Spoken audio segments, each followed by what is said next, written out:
हरिओम, प्रणाम।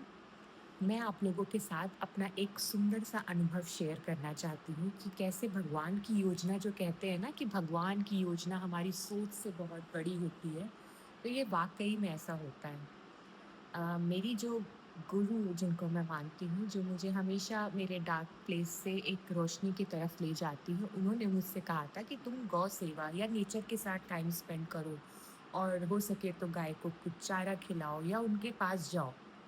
तो इस प्रेरणा को लेकर मैं निकली। मैं दिल्ली में रहती हूँ तो मुझे बहुत ज़्यादा गाय नहीं मिलती ऐसे। बहुत ढूँढने पे एक छोटा-सा मंदिर मिला जहाँ पे मेरे हनुमान जी और साईं बाबा, जो दोनों ही जिनको मैं बहुत मानती हूँ, ये मेरे बाबा हैं। मतलब तो हनुमान जी और साईं बाबा दोनों को ही मैं इतना मानती हूँ और उस मंदिर में सिर्फ़ वही दोनों भगवान जी प्रतिष्ठित थे। और उस मंदिर की जो केयर टेकर थी ना, वो बहुत ही रूड टाइप की थी। उनके पास गाय थी, तो मैं रोज़ जाती थी तो मुझसे कहती थी, "यहाँ मत आया करो, मुझे डिस्टर्ब होता है। कोई ज़रूरत नहीं है आने की, बाहर रख दो, तुम्हारा एक ये केला मैं खा नहीं जाऊँगी, चलो बाहर रख दो।"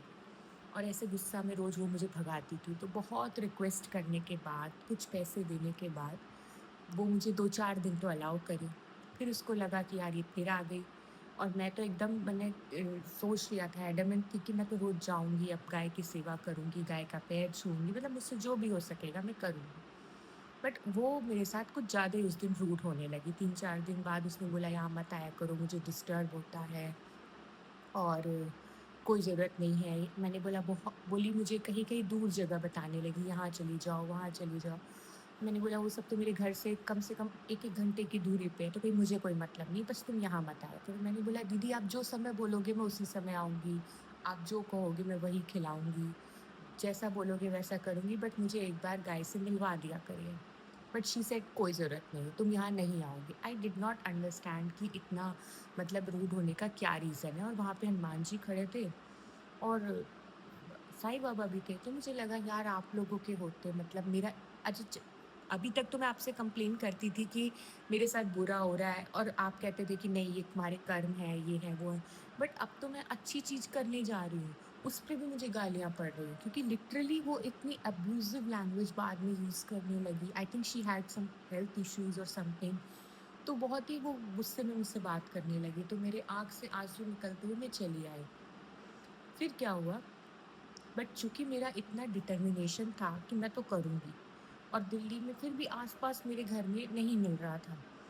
तो वैसे ढूँढते-ढूँढते एक यहाँ पे एक कैंपस है, जो कॉलेज है तो हम तो उसे कॉलेज समझते थे। तो फिर ऐसे किसी के थ्रू कोई गार्ड, कोई मेड्स ऐसे पूछते-पूछते मुझे रियलाइज़ हुआ कि यहाँ पर भी पास में एक गौशाला है, जहाँ पे इज़्ज़त के साथ आप अगर कोई सेवा करना चाहते हो तो आप जाके 2 मिनट गाय को देख सकते हैं, उसके साथ बैठ सकते हैं। उसकी सेवा कर सकते हैं।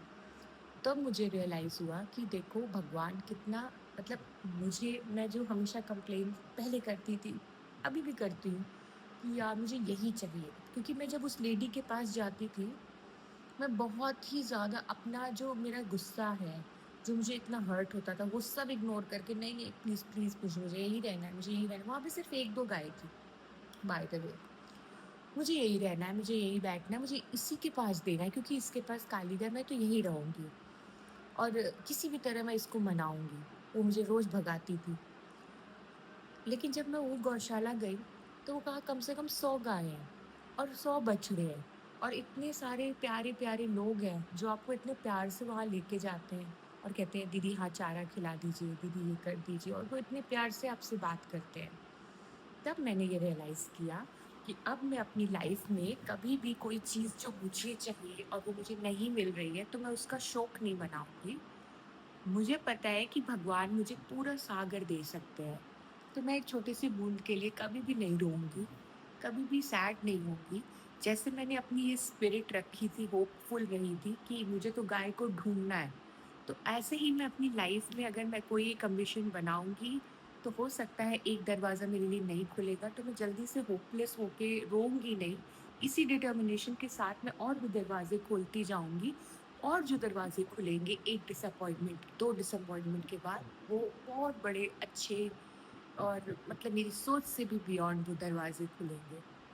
तो यही मुझे आपके साथ शेयर करना था कि सच में भगवान बहुत कृपालु हैं आप एक कदम अच्छा बढ़ाइए, वो आपकी मदद करेंगे ही करेंगे, वो आपको निराश नहीं होने देंगे।